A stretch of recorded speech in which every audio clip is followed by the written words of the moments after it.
નમસ્કાર, તમે જોઈ રહ્યા છો મંતવ્ય ન્યૂઝ અને સૌરાષ્ટ્ર ટુ સુરત સાથે હું આપની સાથે મહેન્દ્ર। મહત્વના સમાચાર સુરતથી સામે આવી રહ્યા છે, જ્યાં મંતવ્ય ન્યૂઝની ધારદાર અસર જોવા મળી છે। ત્યારે સુરતમાં મંતવ્ય ન્યૂઝની ધારદાર અસર જોવા મળી, તંત્ર જાગ્યું છે। મંતવ્ય ન્યૂઝના અહેવાલથી સુરત પાલિકાની મુખ્ય કચેરી બહાર મોટો ભૂવો પડવાની ઘટના બની હતી। મંતવ્ય ન્યૂઝ દ્વારા અહેવાલ પ્રસારિત કરવામાં આવ્યો। મહાનગરપાલિકાના અધિકારીઓનો કાફલો તાત્કાલિક ઘટના સ્થળે પહોંચ્યો હતો, જ્યાં જેસીબીથી જોખમી ભૂવો પૂરવાની કામગીરી તાત્કાલિક શરૂ કરવામાં આવી હતી। ડમ્પરથી રોડા તેમજ અન્ય મટીરીયલ ઠાલવી અને ભૂવો પૂરવાની કામગીરી કરવામાં આવી હતી। ત્યારે મંતવ્ય ન્યૂઝની ધારદાર અસર જોવા મળી છે, જ્યાં મંતવ્ય ન્યૂઝની ધારદાર અસર સુરતમાં જોવા મળી છે। આ અહેવાલ પ્રસારિત થતાની સાથે જ પાલિકાની ટીમ કામે લાગી ગઈ હતી। સુરત પાલિકાની મુખ્ય કચેરી બહાર એક મોટો ભૂવો પડવાની ઘટના બની હતી। આ ઘટના બાદ જે મંતવ્ય ન્યૂઝ દ્વારા એક અહેવાલ પ્રસારિત કરવામાં આવ્યો હતો। મંતવ્ય ન્યૂઝના અહેવાલ પ્રસારિત થતાની સાથે જ પાલિકાની ટીમ છે કાર્યરત થઈ હતી। તાત્કાલિક જેસીબી મશીન મંગાવી અને આ મોટો ભૂવો જે પડ્યો હતો એ ભૂવાને પૂરવાની કામગીરી કરવામાં આવી। ફરી એકવાર સુરતમાં મંતવ્ય ન્યૂઝની ધારદાર અસર જોવા મળી। નગરપાલિકા મુગલીસરાય ઓફિસથી 10 કદમની દૂરી પર એક મોટો ભૂવો પડ્યો છે, જોઈ શકાય છે। જે હિસાબે મોટો ભૂવો પડ્યો છે, 7 થી 8 ફૂટનો ભૂવો છે। અહીંયા અધિકારીઓ બધા મોજૂદ છે। આલા અધિકારી એક્ઝેક્ટ ફાયર જે હેડક્વાર્ટર છે એની સામે જ ભૂવો પડ્યો છે। અહીંયા જે જેસીબી છે બોલાવી લેવામાં આવ્યું છે, એને ભરવાનું કામગીરી શરૂ કરી દેવામાં આવ્યું છે। એ લઈને અહીંયાને સ્થાનિક છે એ શું કહી રહ્યા છે એમની જોડે વાત કરજો। આપનું શું નામ છે અને શું કહેશો તમે એક સ્થાનિક તરીકે? મારું નામ સરફરાઝભાઈ ઘાસવાલા છે અને આ ખાડા પડ્યું છે લઈને હું કહેશો? સાહેબ, આ ખાડાને લઈને હું આટલું જ કહું છું કે સુરત મહાનગરપાલિકા જે 11,000 કરોડ રૂપિયાનું બજેટ ધરાવતી સુરત મહાનગરપાલિકા હોય અને એના 10 કદમ દૂર જો આવો ભૂવો પડતો હોય અને આ ભૂવો આ એક પહેલો ભૂવો નથી, આગળ પર ભૂવા પડી ચૂક્યા છે। આગળ ફુરજાની બાજુની બિલ્ડિંગોમાં પડી છે, બાંધકામો કામ ચાલુ છે, પાછા રિપેરિંગ કરવાના। અને ભૂવો આ તમે જોઈ શકો છો કેવો ધસમસતો રોડ છે। આ ભૂવાની અંદર જો કદાચ કોઈ વાહન ચાલક એના પરિવારને બાળકી લઈને જતો હોય અને આ જો કોઈને જાનહાનિ થશે તો એનો જવાબદાર કોણ રહેશે?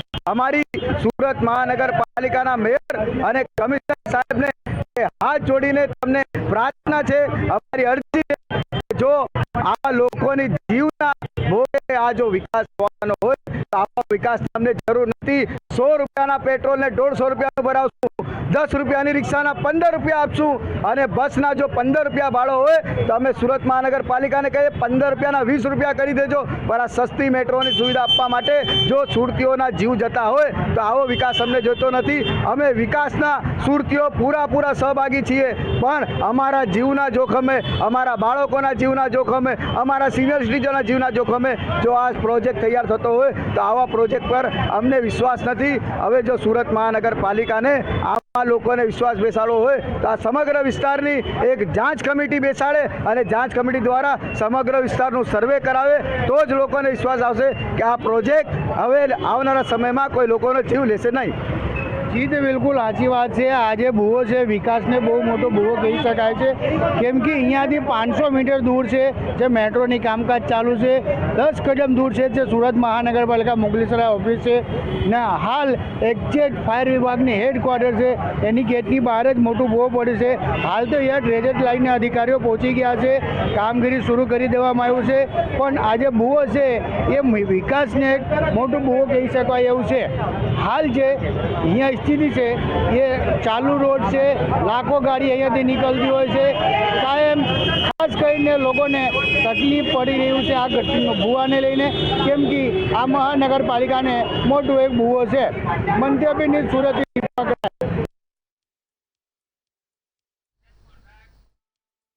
સમાચારમાં આગળ વાત કરીએ તો જેતપુરથી મહત્વના સમાચાર સામે આવી રહ્યા છે, જ્યાં તત્કાલ ચોકડી પાસે બાઇક અને કાર વચ્ચે અકસ્માતની ઘટના સામે આવી છે। ત્યારે જેતપુરમાં અકસ્માતની ઘટના, જેતપુર તત્કાલ ચોકડી પાસે બાઇક અને કાર વચ્ચે અકસ્માતની ઘટના બની છે। અકસ્માતમાં બાઇક ચાલક ગંભીર રીતે ઇજાગ્રસ્ત થયા હોવાના સમાચાર સામે આવે છે, જ્યાં આગળ જઈ રહેલ કાર સાથે બાઇક અથડાયું હતું અને અકસ્માતની આ ઘટના બની હતી। ત્યારે અકસ્માતમાં બાઇક ચાલક જે કૃષાલ ચિત્રોડા ગંભીર રીતે ઇજાગ્રસ્ત થયો છે। ઇજાગ્રસ્તને જેતપુર જે હોસ્પિટલ છે, જેતપુર હોસ્પિટલમાં સારવાર માટે ખસેડવામાં આવ્યો છે। ત્યારે બાઇક અને કાર વચ્ચે અકસ્માતની ઘટના બની હતી। જેતપુર તત્કાલ ચોકડી પાસે અકસ્માતની ઘટના, જ્યાં ઇજાગ્રસ્તને વધુ સારવાર અર્થે જૂનાગઢ રેફર કરવામાં આવ્યો।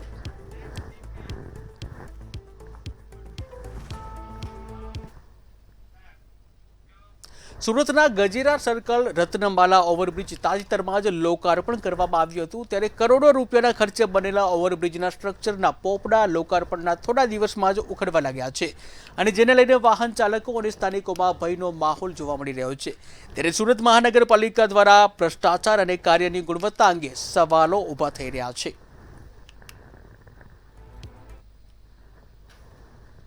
એક મહિના પહેલાં થયેલા ઉદ્ઘાટન બ્રિજને પોપડું પડવા ચાલુ થઈ ગયું છે। એક મહિના પહેલાં 63 કરોડને ખર્ચે બનાવવામાં આવેલો બ્રિજ જે હવે પોપડા પડવા ચાલુ થઈ ગયું છે, જેને રિપેરિંગ કરીને કલર મારવામાં આવે। તમે જોઈ શકો છો હાલ જે હિસાબે પોપડું પડવા ચાલુ થઈ ગયું છે બ્રિજને, એના પોપડા પડતા સિમેન્ટ લગાવીને એમાં કલર મારી દેવામાં આવ્યું છે, કેમ કે જનતાને દેખાય નહીં। જનતાને તો દેખાય છે પણ લગભગ અધિકારીઓને નથી દેખાતું, કેમ કે આ બ્રિજને 1 મહિના થયું છે ને 1 મહિનાની અંદર આવી રીતે પોપડું પડી જાય એ કેટલું યોગ છે એ લઈને આપણી જોડે સ્થાનિક છે, એમની જોડે વાત કરીશું। શું નામ છે આપણું ને શું કહેશો, આ કેટલું યોગ્ય છે પોપડા પડવાનું? સાહિલ, શું નામ છે આપનું? સાહિલ, કેટલું યોગ્ય છે આ પોપડો પડી જાય 1 મહિનાની અંદર? યોગ્ય તો નથી, પણ જેટલું જલ્દી ચાલુ કરે એટલું જ અમારા માટે જ બહુ સારું છે। આ બ્રિજ 63 કરોડને ખર્ચે 1 મહિના પહેલાં જ ઓપનિંગ થયું છે। 2 વર્ષથી કામ ચાલતું હતું। 2 વર્ષમાં એવું તો શું કર્યું કે 1 મહિનાની અંદર જ પોપડો પડવા ચાલુ થઈ ગયો? હવે એ તો સાહેબ આપણને તો કાંઈ ખબર નથી, આપણી ઓફિસ અહીંયા જ છે એપલ સ્ક્વેરમાં। આપણે આ એક બ્રિજ ચાલુ થયો તો ઘણી રાહત થઈ, તો અપીલ છે કે બીજો બ્રિજ પણ જેટલું જલ્દી થઈ શકે એટલું જલ્દી ચાલુ કરી આપે। આ પોપડું પડતા દેખાય છે, શું લાગી રહ્યું છે? કોઈ વખત અચાનક બ્રિજ નીચે આવી જાય, નવીની વાત નથી? આવી શકે છે સાહેબ, કાંઈ કહેવાય નહીં અત્યારે, કારણ કે એમનેમ કામ અધૂરું મૂકીને ચાલ્યા ગયા છે માણસો, એટલે કાંઈ કહી ન શકાય, ક્યારે પણ નીચે આવી શકે બ્રિજ। પુલમાં 7 થી 8 લોકો કામ કરતા હોય। આપનું શું નામ છે ને આ જે હિસાબે પોપડું પડી છે એના પર કલર મારીને એ લોકો ચલાવે છે, કેટલું યોગ્ય છે? મારું નામ રોહન નાડોદા છે। હું અહીંયા સામેની બિલ્ડિંગમાં જ કામ કરું છું। અમે બંને જોડે જ કામ કરીએ છીએ। ઘણા ટાઈમથી આ બ્રિજ મતલબમાં કે હોલ્ડ ઉપર રાખવામાં આવ્યો હતો, અને પછી તાત્કાલિક મતલબમાં કે મેયરથી ને ઉપરથી પ્રેશરથી તાત્કાલિક ધોરણે બનાવવામાં આવ્યો છે। અને મેં પણ 3 થી 4 જગ્યાએ જોયું છે કે થોડોક ડેમેજ છે, કારણ કે એ લોકોને તો આ બ્રિજ ઉપર નથી ચાલવું। આ બ્રિજ ઉપર એ લોકોને ચાલવું છે કે જેઓ પોતાનું ગુજરાન ચલાવે છે, ડાયમંડ વર્કરો છે, તો આ યોગ્ય નથી સાહેબ। વેરો એ લોકોને ભરવો છે અને વસ્તુ પણ સારી નથી મળતી, તો યોગ્ય નથી લાગતું મને। એ તો બિલકુલ આ સ્થાનિક લોકો છે જેને એમ કેવું છે કે બ્રિજ પર તો આમ જનતાને જ ચાલવું છે, કેમ કે અધિકારીઓ આમાં આવું નહીં, ને જે મંત્રીઓ છે એમને તો આમાં આવું જ નથી બિલકુલ, કેમ કે એમના માટે તો અલગથી જ હેલિકોપ્ટર હોય જ। આ બ્રિજને જે 1 મહિના થવા આવ્યું છે હજી, ને 1 મહિનાની અંદર પોપડા પડવાનું ચાલુ થઈ ગયું। પોપડા પર સિમેન્ટ લગાવીને કલર મારીને એના પર કામ ચલાવવામાં આવી રહ્યું છે। મંતવ્ય ન્યૂઝ સુરતથી દીપક રાય। સુરેન્દ્રનગરના ધ્રાંગધ્રામાં 10 કરોડના કામોનું ખાતમુહૂર્ત અને લોકાર્પણ હાથ ધરવામાં આવ્યું હતું। ત્યારે ધ્રાંગધ્રા શહેરમાં પૌરાણિક સ્થળ જોગાસર તળાવ અને ગાર્ડનની વધુ વિકસિત બનાવવા માટે રાજ્ય સરકારની અમૃત 2.0 યોજના થકી 4 કરોડની ગ્રાન્ટ ફાળવવામાં આવી હતી, અને જે અંતર્ગત જોગસર તળાવની કાયાપલટ કરી અને તળાવ ફરતે સેફ્ટી ગ્રીલ અને 12 માસ તળાવ છે પાણીથી ભરેલું રાખવા માટે આયોજન કરવામાં આવ્યું છે। રાજ્ય કક્ષાના શહેરી વિકાસ અને ગૃહ નિર્માણ મંત્રી દર્શના વાઘેલા ખાસ ઉપસ્થિત રહ્યા હતા। ત્યારે સ્વચ્છ ભારત મિશન અને શહેરી વિકાસ યોજનાના આધારે 6.35 કરોડના કામોનું ખાતમુહૂર્ત કરવામાં આવ્યું હતું।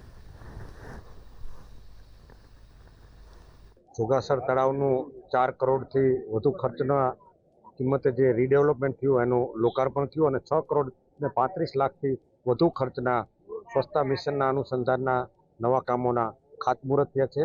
માનનીય દર્શનાબેન વાઘેલા શહેરી વિકાસ મંત્રીના હસ્તે લોકાર્પણ થયા। આખું ધ્રાંગધ્રા નગરપાલિકા અને આખું ગામ આજે ઊમટ્યું હતું, અને બહુ સારા વાતાવરણમાં માનનીય આઈ કે જાડેજા સાહેબ, ચંદુભાઈ સિયોરા સાહેબ, અમારા પ્રમુખ કુલદીપસિંહ અને સૌએ આ કાર્યક્રમને સારી રીતે સંપન્ન કર્યો છે. જૂનાગઢનું નજરાણું એટલે કે નરસિંહ મહેતા સરોવર, કરોડો રૂપિયાના ખર્ચે બનેલું આ સરોવર કે જેનું બ્યુટિફિકેશન કરવામાં આવ્યું હતું, પરંતુ હાલ મહાનગરપાલિકાની જાળવણીની બેદરકારીને લઈને માત્ર 1 મહિના પહેલા જ લોકાર્પણ થયેલ સરોવરમાં ગાંડી વેલનું સામ્રાજ્ય જોવા મળ્યું છે. તેમજ ટ્રીટમેન્ટ પ્લાન્ટની કામગીરી યોગ્ય ન હોવાથી સાંજના સમયે પાણીમાં તીવ્ર દુર્ગંધ જોવા મળી રહી છે.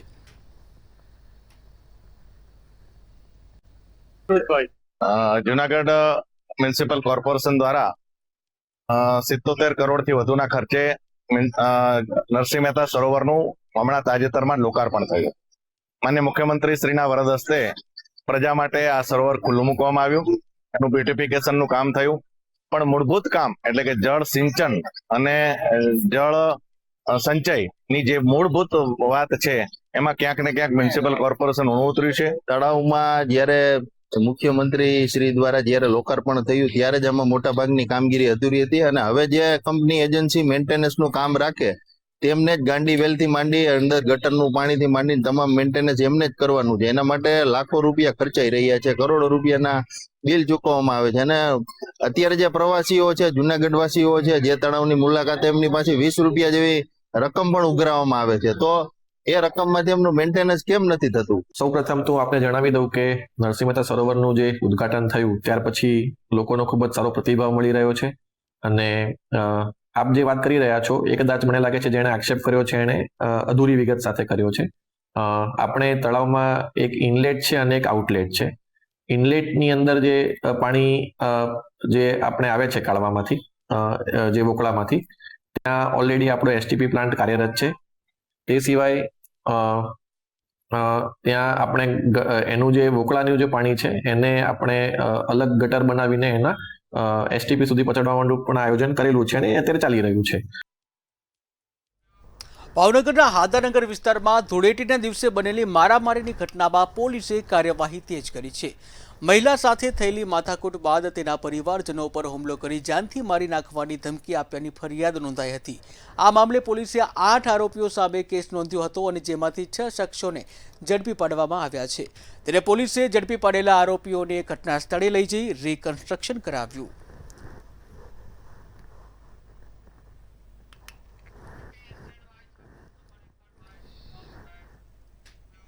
મંત્રી કૌશિક વેકરિયાએ વિપક્ષ ઉપર શાબ્દિક કટાક્ષ કરતા જણાવ્યું કે કમોસમી વરસાદ સમગ્ર રાજ્યમાં થતો હતો અને તે સમયે પરિસ્થિતિ હાલકડોલક બની હતી. તેમણે આરોપ લગાવ્યો કે કેટલાક તત્વો સરકારને જે બદનામ કરવાની કોશિશ કરી રહ્યા હતા અને ખેડૂતોને ગેરમાર્ગે દોરવામાં આવી રહ્યા હતા. પરિસ્થિતિને જોઈ છે ત્યારે કમોસમી વરસાદ સમગ્ર રાજ્યમાં થતો હતો, પરિસ્થિતિ હાલકડોલક થતી હતી, પણ ત્યારે શું કરવું પણ ખબર નથી. અમુક લોકો લેભાગુ તત્વો સરકારને બદનામ કરવા માટે પણ નીકળી ગયા હતા, ખેડૂતોને ગેરમાર્ગે દોરવાની પણ પ્રવૃત્તિઓ ચાલુ થઈ ગઈ હતી. પણ આદરણીય મુખ્યમંત્રી ભૂપેન્દ્રભાઈ પટેલ સાહેબ, નાયબ મુખ્યમંત્રી આદરણીય હર્ષભાઈ સંઘવી સાહેબ અને કૃષિ મંત્રી તરીકે જીતુભાઈ વાઘાણી સાહેબે જે નિર્ણયો કર્યા, સાહેબ સર્વે થાય તો તમને મને બધાને ખબર પડે શું પરિસ્થિતિ થાય આપણી. કોઈ પણ પ્રકારનું સર્વે કર્યા વગર માનનીય કૃષિ મંત્રી દ્વારા નિર્ણય કરવામાં આવે સરકારમાં, એક પણ ખેડૂતના ખેતરમાં આપણે સર્વે નથી કરવાનું. સમગ્ર રાજ્યના ખેડૂતો માટે સરકાર નિર્ણય કરે અને 10,000 કરોડનું પેકેજ આપવામાં આવે. એનું નામ છે જીતુભાઈ વાઘાણી. અજાબ ગામે પેટ્રોલ પંપ પર 1 કિલોમીટર જેટલી ટ્રેક્ટર, રિક્ષા અને અન્ય વાહનો ડીઝલ ભરાવવા માટે લાઈન લાગી છે. જો કે ભારત સરકાર દ્વારા આવી કોઈ જાહેરાત કરવામાં આવી નથી અને સ્પષ્ટતા પણ કરવામાં આવી નથી કે હાલ જે પેટ્રોલ ડીઝલનો પૂરો સ્ટોક જળવાયેલો છે. લોકોએ ખોટી અફવાઓ તરફ ધ્યાન ન આપવું અને પેટ્રોલ પંપ માલિક તથા અજાબ સરપંચ મગન અધેરા દ્વારા પણ લોકોને જનજાગૃતિ માટે અપીલ કરવામાં આવી હતી. આજે અજાબ ગામે પેટ્રોલ પંપ ઉપર કિલોમીટર જેવી ખેડૂતોએ ડીઝલ ભરવા માટે ટ્રેક્ટર, રિક્ષાઓ, અન્ય વાહનો સાથે લાઈન લગાવેલ છે. માટે અજાબના સૌ ગ્રામજનો અને આજુબાજુના ગામડાઓના લોકોને, ખેડૂતોને જણાવવાનું કે આ આપણા દેશની અંદર કોઈ પણ જગ્યાએ પેટ્રોલ ડીઝલની અછત છે નહીં અને અછત થવાની પણ નથી. અમરેલી જિલ્લાના મોણપુર ગામે મોણપર દાદા મંદિર ખાતે સૌની યોજનાના વાલ્વનું ભવ્ય લોકાર્પણ કાર્યક્રમ યોજાયો હતો. આ પ્રસંગે ગુજરાત સરકારના મંત્રી જીતુ વાઘાણી, મંત્રી કૌશિક વેકરિયા અને સાંસદ ભરત સુતરિયા ખાસ ઉપસ્થિત રહ્યા હતા. સૌની યોજનાથી ગામને પાણીની સુવિધા અને વિકાસને નવી દિશા મળશે તેવી આશા પણ વ્યક્ત કરવામાં આવી.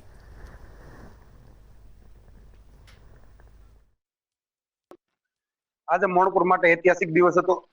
જે ખેડૂતોની વર્ષોથી માંગણી હતી કે સૌની યોજનાના પાણીનો મોણપુરને પણ લાભ મળે. જે તે સમયે પહેલી વખતે માંગણી કરી, પણ જ્યારે ટેકનિકલી ઇસ્યુ આવવાથી મોણપુરનો વાલ નામંજૂર થયો હતો. કૌશિકભાઈ જિલ્લા ભાજપના પ્રમુખ હતા. ગ્રામજનો અને પંચાયત દ્વારા ફરીથી માંગણી કરી અને કૌશિકભાઈ ખૂબ બધી મહેનત ઉઠાવી અને એ વાલની મંજૂરી અપાવી. થોડા સમય પહેલા લોકાર્પણનો ખાતમુહૂર્તનો કાર્યક્રમ હતો. આજે જીતુભાઈ અને કૌશિકભાઈ ભરતભાઈના હાથે લોકાર્પણનો કાર્યક્રમ હતો.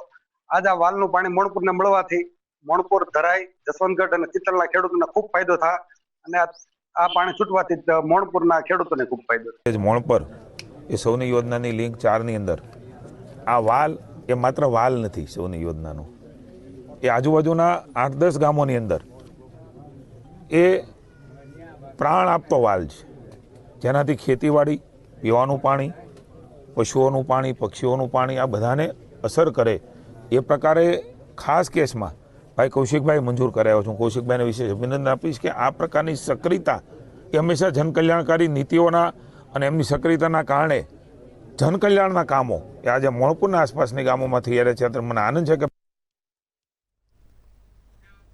સુરત ખાતે માંડવીમાં નકલી ઘીનો જથ્થો ઝડપાયો હતો. જ્યાં ખેડપુરમાં મકાનમાંથી 810 લીટર નકલી ઘી મળ્યું હતું. ત્યારે મારુતિનગર સોસાયટીમાં નકલી ઘી બનાવટનો પર્દાફાશ કરવામાં આવ્યો છે. આ સાથે જ તંબાકુ, હાર્પિક એસિડનો જથ્થો પણ મળી આવ્યો હતો. ત્યારે ઘીના ડબ્બા ભરી અને પેકિંગ કરવામાં આવતું હતું. ત્યારે માંડવી પોલીસે 7.30 લાખનો મુદ્દામાલ કબજે કર્યો હતો. તેમજ નકલી ઘી બનાવટ મામલે પોલીસ દ્વારા આગળની કાર્યવાહી હાથ ધરવામાં આવી છે.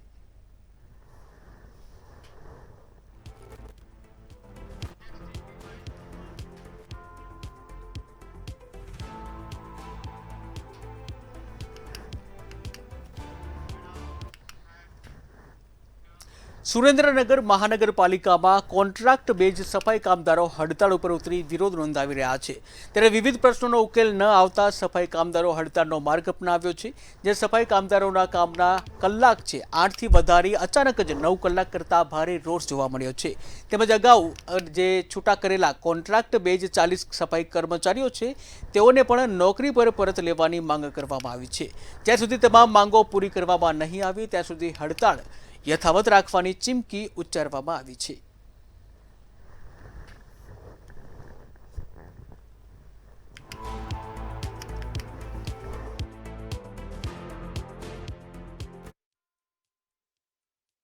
પણ અમારા પટ્ટાવાળા ખોટી રીતે અમને હેરાન કરતા હોય, ખોટી રીતે શોષણ કરે છે. અમારે કામદાર કરતા અમે કામ કરી તો એમ કે તમે કામ કરતા જ નથી ને ખોટી રીતે એમ કે ઉતારી નાખશું, તમારી કઈ જરૂરત જ નથી. અમારે શું તમારી માંગ છે? અમારી માંગ એમ કે અમને બધી રીતે ખોટી રીતે હેરાન કરે અમને કરે નહીં સાહેબ. આ કલાક વધારી નાખી છે અમારી. આટલા વર્ષથી અમારે જે ટેમ હાલે છે ટેમ અમને કે ના તમારા રીતે કરવું જ પડશે. અમે જે ટેમ કરી અમારી અમે નોકરી કરતા અમને ખોટી કામદાર કેતન પૈસા અમને બહુ રીતે હેરાન કરે છે. ખોટી રીતે અમને કામ લેવડાવે છે, કામમાં વધારો કરે છે અને એ છતાંય અમને રિપોર્ટ આપતા નથી. બીમારીમાં કે રજા નહીં આપવાની, કામમાં અમને કેટલી હેરાનગતિ કરે છે. અને કે બીજું કે અમને ખોટી રીતે પટ્ટાવાળા રહ્યા ને ખોટી રીતે હેરાન કરે છે અને ધમકીઓ આપે છે અને એમ કહે છે કે ઘરે રહ્યા ને તો તમને ચિઠ્ઠી તમારે લાવવાય ને કે તમને કામગીરીના ટાઈમમાં વધારો કરવાથી અને સફાઈ કામદારોની નાની મોટી હેરાન પરેશાનીના કારણોસર સફાઈ કામદારો ખૂબ જ રોષે ભરાયા હતા. તેથી આજ તારીખથી સફાઈ કામદારોએ સફાઈ કામગીરી બંધ કરેલ છે અને વર્ષોથી જે સફાઈ કામગીરીનો ટાઈમ છે એ ટાઈમની અંદર 1 કલાકનો વધારો કરતા કામદારો ખૂબ જ રોષે ભરાય છે અને અનુસૂચિત જાતિના સફાઈ કામદારો પાસે બળજબરીપૂર્વક કામ કરાવવું તે કાયદાની જોગવાઈ પ્રમાણે ગુનો બને છે. તેમ છતાંય આ સફાઈ કામદારો પાસે વધારે કામગીરી લેવામાં આવે છે અને ડબલ કામગીરી. સુરતમાં અસામાજિક તત્વોનો આતંક દિવસે ને દિવસે વધી રહ્યો છે, ત્યારે પાંડેસરા વિસ્તારમાં અસામાજિક તત્વોને જે ચપ્પુ લઈ અને ગુંડાગીરી કરી હોવાની સામે આવી છે, તેમજ યુવકના ટી શર્ટનો કોલર પકડી ચપ્પુ મારી અને ધમકી પણ આપવામાં આવી હતી. ત્યારે સમગ્ર મામલાનો જે વિડીયો સોશિયલ મીડિયામાં વાયરલ થઈ રહ્યો છે. સમગ્ર મામલે પોલીસે અજાણ્યા ઇસમ વિરુદ્ધ ગુનો નોંધી વધુ તપાસ હાથ ધરી છે.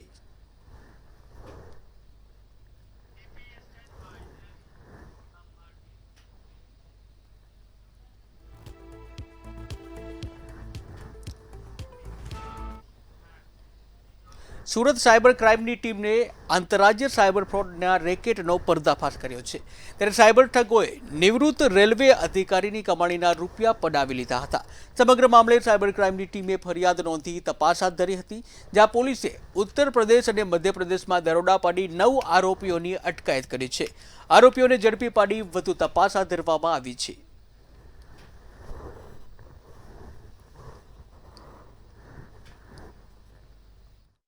આવશે અને તે ઓટીપી તમને આપશો તો પછી તમારું પેન્શન એક્ટિવેટ થઈ જશે. તો એમ કહીને એમને એક ડિજિટલ લિંક મોકલવામાં આવી અને ડિજિટલ લિંક પર ક્લિક કરવાથી એમનું ફોન હેક થઈ ગયું અને ફોન હેક કર્યા પછી એમના અકાઉન્ટમાંથી કુલ 8,12,000 રૂપિયા ટ્રાન્સફર થઈ ગયા. અને આ બાબતની એફઆઈઆર અહીંયા સાયબર ક્રાઇમ પોલીસ સ્ટેશનમાં નોંધવામાં આવી હતી. આ ઓપરેશન ચાલ્યું, જેમાં મુખ્ય આરોપીને મિર્ઝાપુરથી ઝડપી પાડીને પૂછપરછ કરવામાં આવી અને પૂછપરછ દરમિયાન આ મામલો સામે આવ્યો કે રીવામાં એક ભાડાના મકાનથી એક આખી સાયબર ક્રાઇમની મોટી રેકેટ ચાલી રહી છે. પછી પ્રિયાંશુને લઈને અને લોકલ પોલીસની મદદ લઈને ત્યાં જઈને રેડ કરવામાં આવી અને ત્યાંથી 9 આરોપીઓની ધરપકડ કરવામાં આવી. જામનગરવાસીઓ માટે હવે વહીવટી પ્રક્રિયા વધુ સરળ બની છે. ત્યારે મહાનગરપાલિકાના વોર્ડ નંબર 1 થી 8ના રહીશો માટે ખાસ સેવા સેતુ કાર્યક્રમનું આયોજન કરવામાં આવ્યું છે. રાજ્ય સરકારના કેબિનેટ મંત્રી અર્જુન મોઢવાડિયાના હસ્તે આ કાર્યક્રમનું ઉદ્ઘાટન કરવામાં આવ્યું. આ પ્રસંગે તેમણે જણાવ્યું કે નાગરિકોને સરકારી કચેરીઓના ધક્કા ન ખાવા પડે તે માટે આ એક સરાહનીય પહેલ છે. આજે આ પરંપરા અંતર્ગત કુલ 55 જેટલી વિવિધ કલ્યાણકારી યોજનાઓનો લાભ એક જ સ્થળે આપવામાં આવી રહ્યો છે. આ આયોજનનો મુખ્ય હેતુ અરજદારોના સમય અને શક્તિ બચાવવાનો છે. અને એમના ઘર આંગણે જ બધી સેવાઓ મળી જાય એ માટે સેવા સેતુ કાર્યક્રમનું આયોજન કરેલું. અને આ સેવા સેતુ કાર્યક્રમ છે આજે પણ કાર્યરત છે ને એમાં રાજ્ય સરકારના તમામ વિભાગો અગાઉથી જાહેરાત કરીને એક જ સ્થળે એ બધા વિભાગો હાજર રહી, અરજદારો આવે અને જે વિભાગનું કામ હોય એ વિભાગમાં અરજી કરીને એનો તાત્કાલિક તે જ દિવસે એને સેવા મળી જાય એ પ્રકારની આજે પણ આ વ્યવસ્થા ચાલુ છે. અમેરિકા ઇઝરાયલના હુમલામાં ઈરાનના સુપ્રીમ લીડર સૈયદ અલી ખામેનીનું મોત નીપજ્યું હતું. ત્યારે આ ઘટનાને લઈને ભાવનગરના મહુવામાં સમસ્ત હિન્દુ સુન્ની સમાજમાં જે રોષ જોવા મળ્યો હતો. લોકો એકઠા થયા હતા અને ત્યારબાદ શોક સભા યોજાઈ હતી, તેમજ શ્રદ્ધાંજલિ પણ આપવામાં આવી હતી.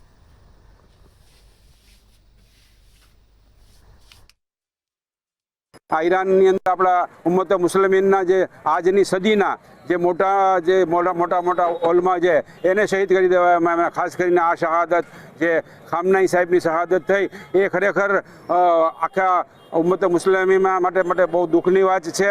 ઇઝરાયલ અને અમેરિકા દ્વારા ઈરાન ઉપર હુમલો કરવામાં આવેલો, તેમાં આપણા ઇસ્લામના પહેરવા આયતુલ્લા ખોમેની શહીદ થયા, 160 માસૂમ બચ્ચીઓ તલબાઓ શહીદ થયા, નાના ભૂલકાઓ, કઈ ઓરતો બેવાઓ થઈ.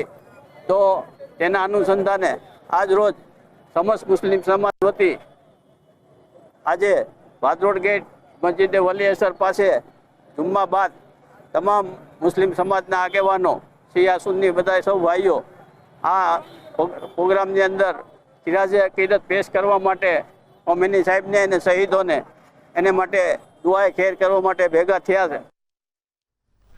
તો સૌરાષ્ટ્ર સુરતમાં હાલ બસ આટલું જ. વધુ સમાચાર અને અપડેટ માટે જોતા રહો મંતવ્ય ન્યૂઝ. નમસ્કાર.